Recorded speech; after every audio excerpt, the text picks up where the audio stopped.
सहस्त्रबाहु अर्जुन द्वारा अहंकारी रावण को बंदी बनाना।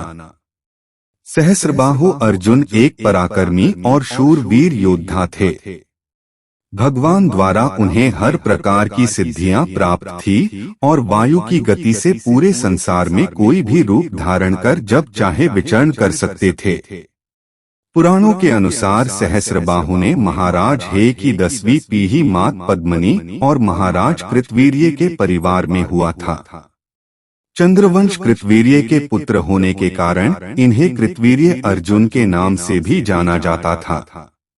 इसके अलावा पुराणों और ग्रंथों में हैह्यादित्य, सहस्रार्जुन, दशग्रीवजी, सुदर्शन, चक्रावतार, सप्तद्रविपाधी, कृतवीर्यनंदन, राजेश्वर आदि के नामों का भी वर्णन है। कृतवीर्य अर्जुन का उल्लेख कई वेद, वाल्मीकि रामायण, महाभारत जैसे कई हिंदू धर्म ग्रंथों में भी मिलता है।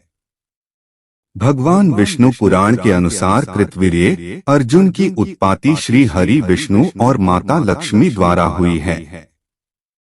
धार्मिक कथाओं और ग्रंथों के अनुसार सहस्त्रबाहु अर्जुन विष्णु के 10वें अवतार दत्तात्रेय के उपासक थे और अपनी कठोर तपस्या व भक्ति आराधना से भगवान दत्तात्रेय को प्रसन्न कर उनसे 10 वरदान प्राप्त किए थे, जिसमें उन्हें 1000 भुजाओं का वरदान भी मिला था और तभी से इनका नाम सहस्त्रबाहु अर्जुन व बाहुबली भी कहा जाने लगा था। दत्तात्रेय दावरा वरदान पाने के बाद सहस्त्रबाहु महिष्मती नगरी के चक्रवर्ती सम्राट बन गए थे।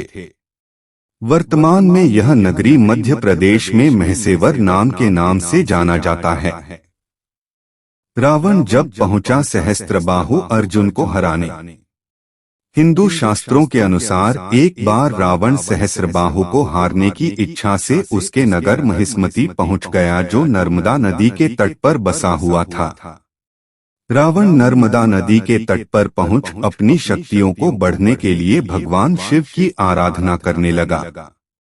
वही कुछ दूरी पर सहस्त्रबाहु भी अपनी रानियों के साथ नदी में जल विहार कर रहे थे और जल विहार करते समय सहस्त्रबाहु ने अपनी हजारों भुजाओं से नर्मदा नदी के पानी के प्रवाह को रोक दिया, जिससे एक तरफ पानी का जल स्तर बढ़ने लगा। अचानक नदी में पानी जल स्तर बढ़ने से तट के किनारे बना रावण का शिवलिंग भी बह गया। यह देख रावण ने अपने सैनिकों को नदी का यूं अचानक जल स्तर बढ़ने का कारण पता लगाने के लिए भेजा। रावण और सहस्त्रबाहु अर्जुन का भयंकर युद्ध। जब सैनिकों ने रावण से आकर नदी के पानी रुकने की बात बताई तो रावण क्रोधित हो सहस्त्रबाहु को युद्ध के लिए ललकारने लगा। इधर सहस्त्रबाहु भी एक प्रकर्मी योद्धा था। रावण द्वारा बार बार ललकारने पर वह भी रावण के समक्ष उपस्थित हो गया और देखते ही देखते दोनों योद्धाओं के बीच महायुद्ध छिड़ गया। दोनों के बीच युद्ध बराबरी का हो रहा था। यह महायुद्ध कई दिनों तक चला। अंत में सहस्त्रबाहु अर्जुन ने इस युद्ध से क्रोधित हो अपने विशाल और विकराल रूप में आ गया। सहस्त्रबाहु अर्जुन के विकराल रूप के सामने रावण बोना सा प्रतीत हो रहा था। सहस्त्रबाहु ने रावण को अपनी हजारों भुजाओं में जकड़ लिया। रावण ने अपनी पूरी शक्ति लगा दी, फिर भी वह आजाद नहीं हो पाया। सहस्त्रबाहु ने रावण को बंदी बना अपने कारागार में डाल दिया।